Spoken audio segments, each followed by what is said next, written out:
दरम्यान मातोश्री बाहेर दोन इच्छुक उमेदवारांनी चक्क आंदोलन केलेलं आहे। अंजली सूर्यवंशी आणि चेतन सूर्यवंशी अशी या इच्छुक उमेदवारांची नाव आहेत। ते बहीण भाऊ आहेत। धारावीमधील वॉर्ड क्रमांक 186 मधनं उमेदवारी मिळावी यासाठी ते मातोश्रीच्या गेट बाहेरच आंदोलनाला बसलेले आहेत। मात्र थोड्याच वेळात पोलिसांनी त्यांना हटवलेलं आहे।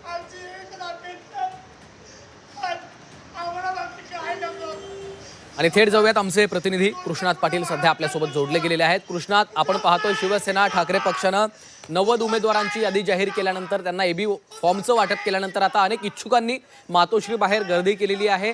तर अंजली सूर्यवंशी आणि चेतन सूर्यवंशी यांनी तर चक्क आंदोलन केलेलं आहे। काय नेमकं घडतंय?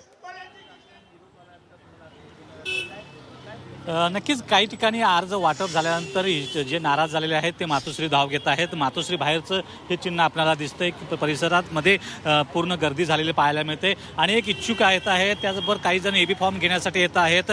आपल्यासोबत राजेंद्र सूर्यवंशी जे माजी नगरसेवक राहिलेले आहेत धारावीतून, त्यांचा मुलगा आणि मुलगी हे एबी फॉर्म मिळावा यासाठी या ठिकाणी आलेले आहेत। त्यांची मागणी आहे की जी राजेंद्र सूर्यवंशी हे शिवसेनेचे कट्टर शिवसैनिक होते, नगरसेवक होते, तर त्यांच्या जागी आता त्यांच्या आम्हाला नगरसेवक पदाचा एबी फॉर्म मिळावा अशा प्रकारची मागणी केलेली आहे। काय नेमकी मागणी आहे? नेमकी मागणी तीच आहे की तुम्ही बोलताय। आणि जेव्हा उद्धव साहेब शिवतीर्थावर बोललेले राय साहेबांशी युती करायची, जे लोकांच्या मनात आहे तेच होणार। आणि इथे पण असंच आहे, कारण का राजू सूर्यवंशी साहेबांना आणि सुनंदा सूर्यवंशी मॅडमला म्हणजे माझ्या आईवडिलांना धारावी नव्हे, मुंबई नव्हे तर पूर्ण महाराष्ट्र ओळखत होता। आणि सगळ्या महाराष्ट्रातून आमच्यासाठी आशीर्वाद आहेत। त्याच्यामुळे आम्हाला भीती कुठली भीती नाही। आम्हाला विश्वास आहे उद्धव साहेबांवर, ते आम्हालाच एबी फॉर्म देणार आणि आम्ही ती सीट समोरच्या कोणी उमेदवार असेल त्याचं डिपॉझिट जप्त करून उद्धव साहेबांना विजय मिळवून देणार। हाच आमचा स्वार्थ आहे, आमचा काहीच स्वार्थ नाही। बस। तुम्ही त्या ठिकाणी इच्छुक आहात? आम्ही धारावी विधानसभा 186 वॉर्डमधून इच्छुक आहोत।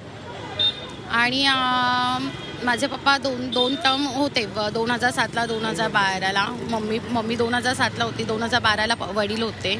आणि काही कारणास्तव 1-1.5 वर्षावरी ते एक्सपायर झाले। 2 महिन्यांनी मम्मी एक्सपायर झाली।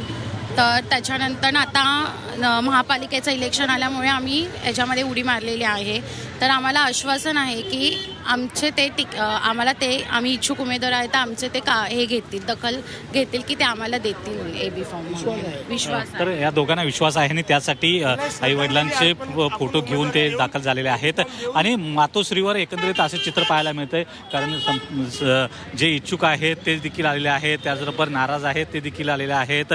काही जणांना एबी फॉर्मसाठी बोलवण्यात आलेलं आहे। काही जण अनेक जे उमेदवार एबी फॉर्मसाठी आत गेलेले आहेत त्यांचे कार्यकर्ते या ठिकाणी आहेत। त्यामुळं मातोश्रीवर एक मोठी गर्दी झालेली पाहायला मिळते। आणि जशी एबी फॉर्म वाटले जाते त्या प्रभागामधले जे नाराज आहेत ते अधिकाधिक संख्येनं मातोश्रीवर येताना पाहायला मिळत आहेत। निश्चितच त्यामुळे आपण पाहतो अनेक इच्छुक त्या ठिकाणी जमलेले आहेत। धन्यवाद कृष्णात या सविस्तर माहितीसाठी।